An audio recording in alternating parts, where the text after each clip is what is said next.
शहरिया model school PNAD Mauripur. Welcome class 5। मैं आपकी इस्लामिक की टीचर मिस उस्मा। प्यारे बच्चों, आप सब कैसे हैं? उम्मीद है अल्लाह ताला के फजल व करम से आप सब खैर आफियत से होंगे। आज इंशाअल्लाह हम अपने 5th लेक्चर का आगाज़ करेंगे। आपकी किताब का यूनिट 3 आदाब व अखलाक का दूसरा चैप्टर उस्ताद का एहतराम और इसके बाद मजलिस के आदाब इंशाअल्लाह आज इस लेक्चर में हम पढ़ेंगे। आप सबसे गुजारिश है कि आप अपनी किताब में उस्ताद का एहतराम चैप्टर निकाल लीजिए। शुरू करते हैं। जिस तरह हमारे माँ बाप हमारी परवरिश करते हैं, इसी तरह उस्ताद हमारी तरबियत करते हैं और हमें तालीम देते हैं।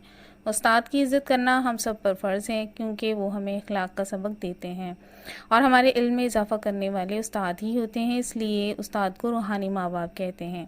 हमारे प्यारे नबी सल्लल्लाहु अलैहि वसल्लम ने हमें इस्लाम की तालीम दी और हमें हर अच्छी और बुरी बात की पहचान कराई।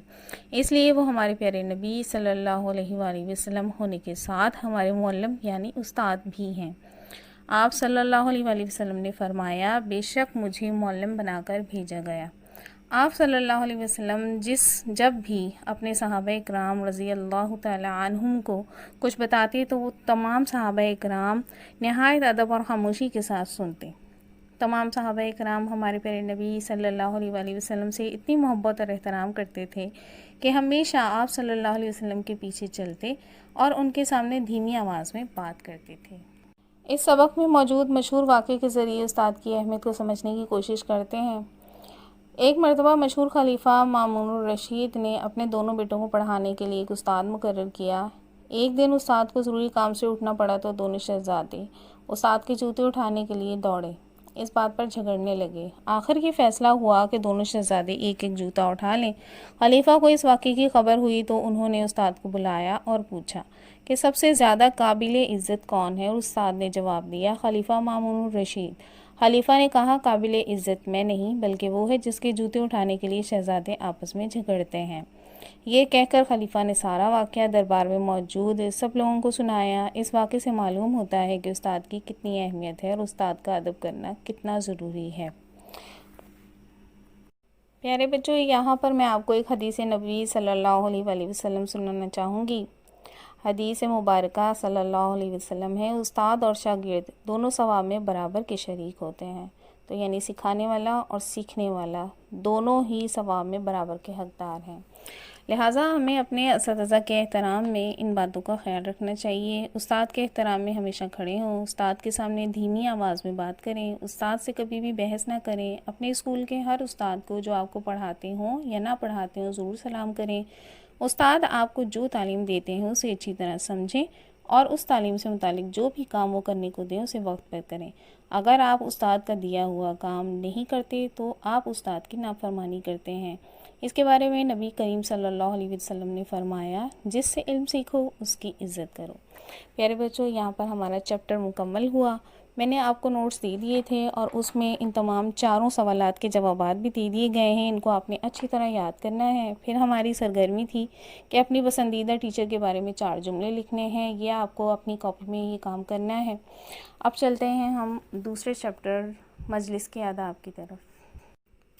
हदीस नबी सल्लल्लाहु अलैहि वसल्लम है, बेहतरीन मजलिस इल्म की मजलिस है। किसी ख़ास मौके या किसी ख़ास मकसद से चंद लोगों के एक जगह जमा होने को महफ़िल या मजलिस कहते हैं। एक मुसलमान होने की हैसियत से हमें मजलिस के आदाब मालूम होने चाहिए।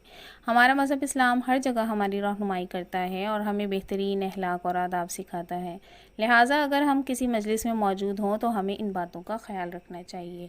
किसी मजलिस में शामिल होते वक्त बुलंद आवाज़ से एक मरतबा सलाम करें। ये सलाम सबके लिए होगा। मजलिस में मौजूद कोई भी एक आदमी इस सलाम का जवाब दे दे तो उस सलाम का जवाब सबकी तरफ से अदा हो जाएगा।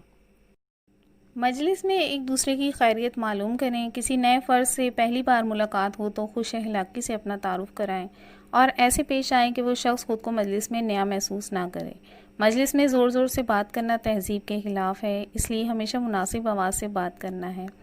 मजलिस में किसी मौजू पर बहस व तकरार ना करें। अगर आपके पास दलील हो तो उस शख्स को बताएं। अगर वो शख्स आपकी बात ना समझे तो खामोश हो जाएं, क्योंकि बहस से झगड़ा होने का ख़दशा होता है।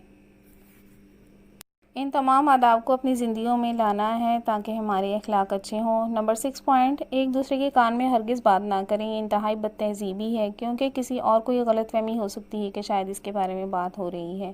اس بارے میں پیارے نبی صلی اللہ علیہ وآلہ وسلم نے فرمایا، جب 3 آدمی ایک جگہ جمع ہو تو 2 آپس میں کان میں بات نہ کریں، اس سے تیسرے شخص کو تکلیف ہوگی۔ مجلس میں پیر پھیلا کر نہ بیٹھیں، بیہودہ گفتگو سے بچیں اور صاف ستھری باتیں کریں۔ کسی پر تنقید نہ کیجیے، نہ ہی غیبت کیجیے کیونکہ قرآن کریم میں اللہ تعالیٰ فرماتے ہیں غیبت کرنا ایسا ہے جیسے کوئی شخص اپنے مردار بھائی کا گوشت کھائے۔ اپنی عمر سے بڑے لوگوں میں نہ بیٹھیں اور نہ ہی 2 لوگوں کے درمیان بیٹھیں کیونکہ حدیث نبوی صلی اللہ علیہ وآلہ وسلم ہے، 2 لوگوں کے درمیان نہ بیٹھو جب تک اجازت نہ لے لو۔ مجلس میں کوئی بات کہنی ہو تو دوسروں کو بات ختم کرنے دیجیے، پھر اپنی بات کیجیے۔ اونچی آواز سے اپنی بات کہنا یا بیچ میں بولنا انتہائی بدتمیزی اور بد تہذیبی ہے۔ جہاں جگہ ملے وہاں بیٹھ جائیے، صفوں کو چیر کر آگے والی صف میں بیٹھنے کی کوشش کرنا مجلس کے آداب کے خلاف ہے۔ اس کے علاوہ مجلس میں بعد میں آنے والوں کے لیے جگہ بنانی چاہیے کیونکہ نبی کریم صلی اللہ علیہ وآلہ وسلم نے فرمایا کسی شخص کو اس کے بیٹھنے کی جگہ سے اٹھانا صحیح نہیں ہے، البتہ بعد میں آنے والے کو مجلس میں جگہ دے دیا کرو اور کشادگی کیا کرو۔ مجلس سے نکلتے وقت سب کو اللہ حافظ اور السلام علیکم کہیے۔ یہاں چیپٹر کمپلیٹ ہوا۔ آپ کو ان تینوں سوالات کے جواب نوٹس میں دے دیے گئے ہیں، آپ نے ان کو یاد کرنا ہے۔ آج کی سرگرمی ہے، ایک کمپیوٹر کلر پیج لیجیے اور اس میں مجلس کے آداب لکھنے ہیں اور ان کو یاد کر لینا ہے۔ اب ہم بڑھتے ہیں اپنے ناظرہ پورشن کی طرف۔ سورہ بقرہ کا رکوع نمبر 23 کی تلاوت سنیں اور اس کی اچھی پریکٹس کیجیے۔ اعوذ باللہ من الشیطان الرجیم، بسم اللہ الرحمن الرحیم۔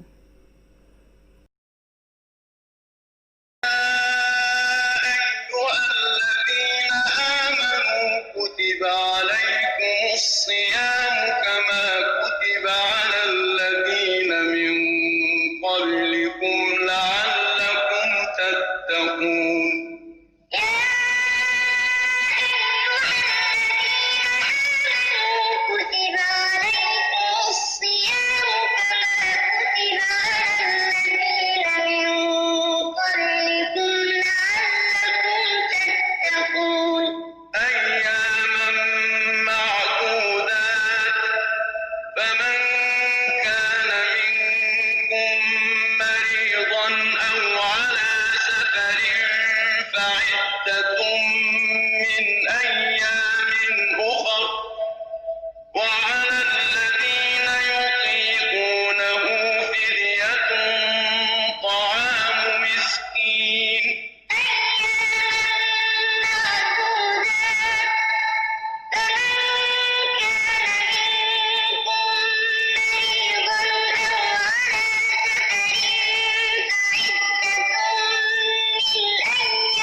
العسر ولتكملوا العدة ولتكبروا الله على ما هداكم ولعلكم تشكرون.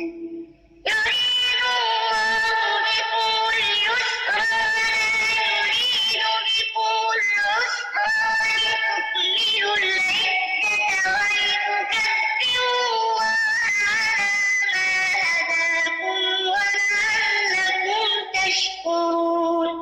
وإذا سألك عبادي عني فإني قريب أجيب دعوة الداع إذا دعان. وإذا سألك عبادي عني فإني قريب أجيب دعوة الداع إذا دعان. فليستجيبوا لي وليؤمنوا بي لعلهم يرشدون. فليستجيبوا لي وليؤمنوا بي لعلهم يرشدون. أحل لكم ليلة الصيام الرفث إلى نسائكم أحل لكم ليلة الصيام الرفث إلى نسائكم هن لباس لكم وأنتم لباس لهن. هن لباس لكم وأنتم لباس لهن. علم الله أنكم كنتم تختانون أنفسكم فتاب عليكم وعفى عنكم. علم الله أنكم كنتم تختانون أنفسكم فتاب عليكم وعفى عنكم. فالآن باشروهن وابتغوا ما كتب الله لكم. فالآن باشروهن وابتغوا ما كتب الله لكم.